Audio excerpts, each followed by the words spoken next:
Ya, kami hadirkan kembali pembahasannya untuk Anda malam hari ini, pemirsa. Pak Susno, kembali kita akan mengupas lah ya soal klaster-klaster ini yang saling terputus, Pak. Ini kalau tipikal yang digunakan, termasuk kasus atau strategi siasat yang canggih atau justru sebaliknya, Pak Susno? Ini gabungan antara canggih dan ceroboh. Okay. Kenapa saya katakan canggih? Maksudnya antara dalang, dia hanya mesan pada satu orang, seandainya dalangnya 4 kan. Ini yang dikenal. Ke sini, ke tim penculiknya dia nggak kenal. Ke tim eksekutor dia nggak kenal. Perasaan si pemberi perintah ini, aman, aku nggak kenal dia. Tapi lupa dia, ada kabel strum satu yang belum diputus, yaitu kabel strum pekerjaan. Ketangkap yang ujung kan akan ngomong. Saya nerimanya dari yang ngambil di landasan pacu. Kata yang di landasan pacu, saya nerimanya walaupun nggak kenal orangnya dari itu yang dulu pakai mobil ini. Kan tinggal melacak mobilnya kan. Kata yang ini saya nggak kenal sama yang itu, tapi kenal sama F-nya. Saya kenal yang ini dan saya kenal kepada yang itu karena saya memang terima order dari situ. Jadi begitu artinya ini saya katakan tidak profesional ya. Perasaan canggih tapi ceroboh. Gabungan 2C, canggih dan ceroboh. Nah, dan untuk kasus-kasus yang demikian sebenarnya makin pendek organisasinya maka makin makin aman gitu. Tapi jangan dicontoh untuk melakukan. Bukan untuk tutorial ya pemirsa, ini hanya untuk sebagai kajian dan penjelasan. Makin tersembunyi dan juga secara ekonomi upahnya makin kecil. Ya makin banyak pekerja kan upahnya makin besar kan. Oke.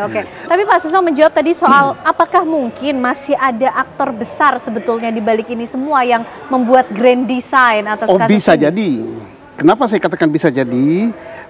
Tidak, makanya kemungkinan pertama saya katakan tadi aktor besarnya 1 di antara 4. Ini kan 4 ini kan. Kemungkinan kedua ada di atas 4 ini 1 orang. Karena tidak mungkin 4 orang ini punya masalah dengan 1 orang ini. Tidak mungkin misalnya kami bertiga ini punya masalah dengan situ. Sama lagi masalahnya. Kenapa? Oh parkir saya dipungut terlalu besar gitu kan. Tidak mungkin lah.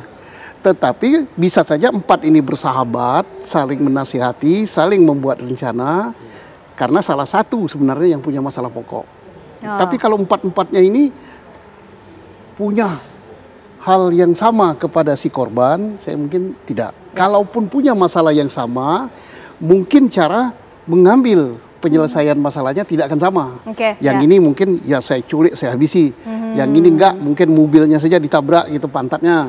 Yang ini mungkin entah apalah. Tapi bisa sama gitu. Ini bisa 4 ini dikomandoi oleh 1 orang. Bisa ke-4-4-nya ini dikomandoi dari yang atas. 1 orang lagi? Ya. Oke, artinya masih ada potensi untuk bisa ditangkapnya atau tambahan pelaku lain dalam kasus ini ya Pak Susno? Iya bisa. Tapi apapun juga dari yang mengambil paksa ini kan sumber terbuka utamanya. Ya, dia ini kan bagus juga memberikan informasi pada polisi untuk buka kasus ini. Asal dia jujur aja saya kira termasuk hal-hal yang meringankan. Walaupun kelihatannya kalau orang lihat, oh dia sadis karena dia yang pertama. Tapi dari dialah informasi banyak terungkap ini.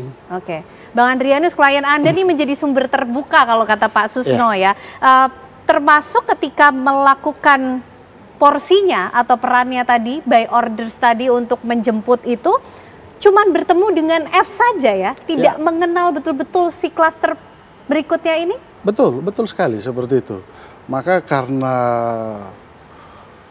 tersangka EW hanya mengetahui si F, atas dasar itu juga saya dengan beberapa tim lawyer akan berkonsultasi dengan lembaga perlindungan saksi agar adik kami Eras untuk bisa mengajukan GC, Justice Collaborator. Seperti itu. Karena hanya dengan upaya seperti itu yang bisa membantu kami untuk meringankan ancaman ataupun hukuman seperti itu. Dan F ini sudah termasuk dalam 15 yang tertangkap atau seperti apa Bang Adrianus? Saya belum bisa menjawab untuk itu, karena ini kan masih proses penyelidikan. Jadi kami masih menunggu apakah besok Polda Metro Jaya akan mengekspos, untuk mengungkap sudah sampai di mana proses penyelidikan tindak pidana ini dari beberapa klaster ini.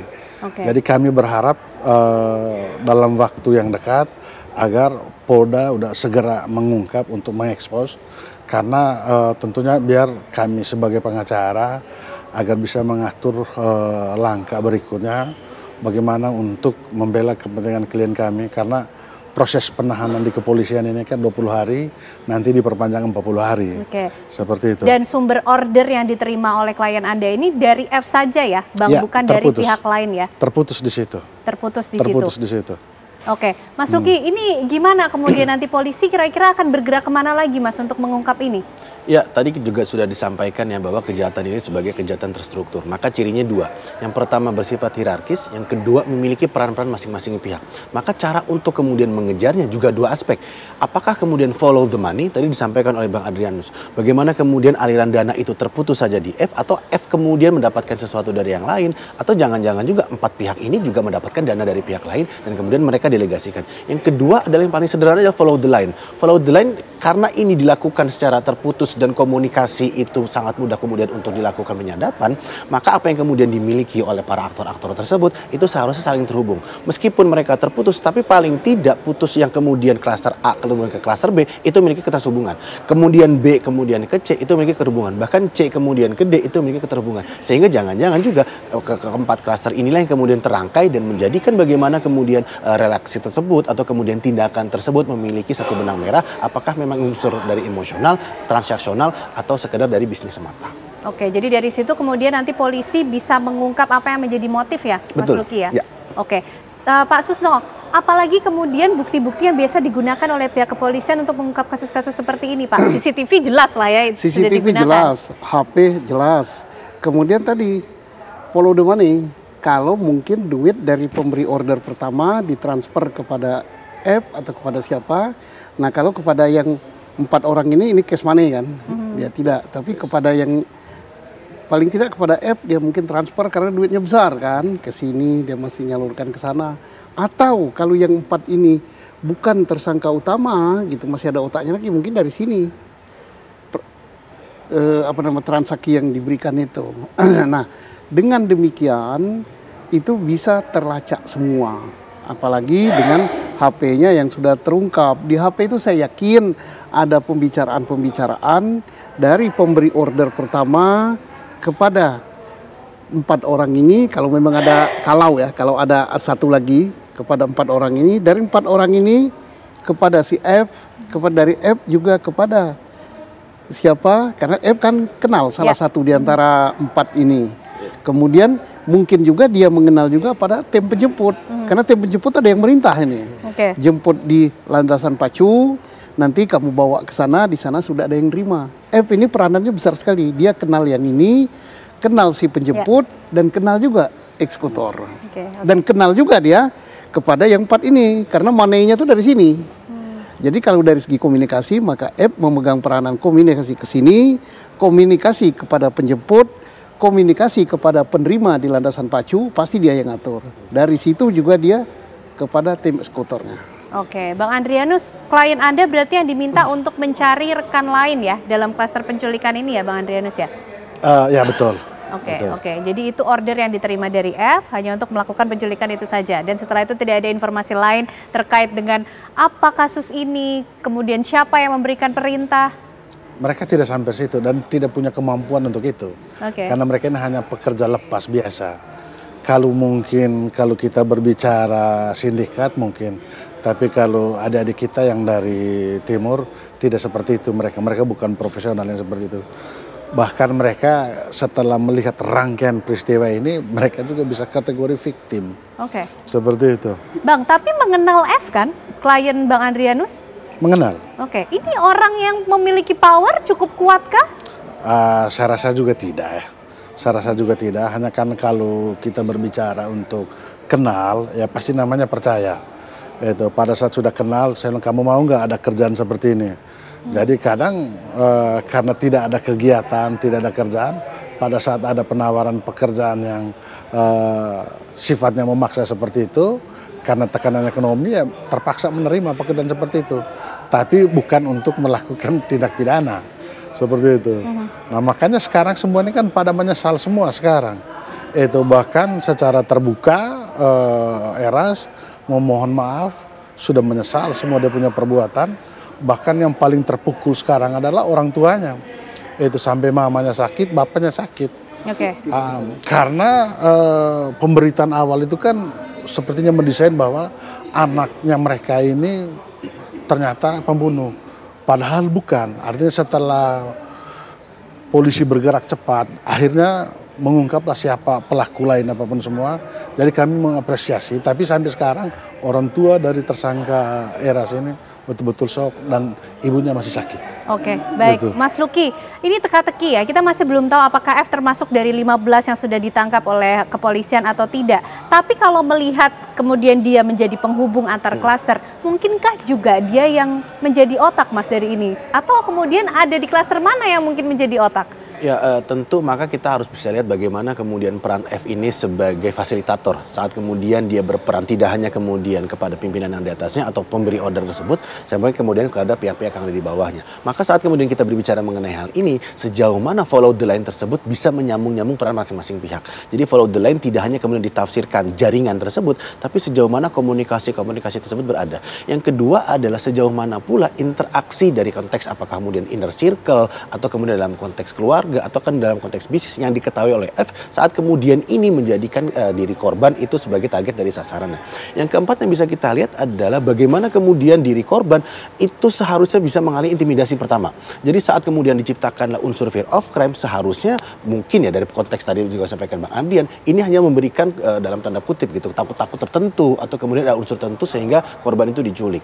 Yang kedua saat kemudian dilakukan tindak kekerasan, apakah memang ini terkategorisasi sebagai tindakan kekerasan yang kebablasan seperti itu, atau jangan-jangan saya menduga ada sesuatu yang ingin ditutupi atau kemudian diketahui oleh korban dan saat kemudian ini diketahui oleh F memberikan sikap emosional gitu kepada pemberi order sampai kemudian ada perintah untuk segera menghabisi nyawa korban. Atau yang ketiga dalam konteks ini juga bisa kita lihat jika memang ini terkategorisasi sebagai pembunuhan dalam konteks bisnis, tentu akan tidak hanya berhenti sampai titik di mana korban kemudian menjadi target dari tindakan tersebut. Tapi ada pimpinan-pimpinan lain seharusnya berperan dalam konteks ini, tapi kemudian menurut saya ada emosional yang berada pada tindakan yang dilakukan kepada diri korban itu cenderung terkategori gitu ya, bahwa memang ini dilakukan secara bagaimana ambisiusnya, terus kemudian ikatan emosional ini menandakan bahwa terjadi ikatan antara diri pelaku utama dengan diri korban. Oke, baik Pak Susno, mungkin menutup singkat. Nanti polisi bagaimana kemudian akan menakar setiap tanggung jawab dari peran 15 orang yang sudah ditangkap ini Pak? Apakah kita akan melihat betul-betul dalangnya ternyata dari 15 orang yang sudah ditangkap atau justru ada plus lain di luar 15? Saya yakin, pertama kalau seadanya berhenti di 4 ini satu mungkin yang paling berat, pencetus ide ya.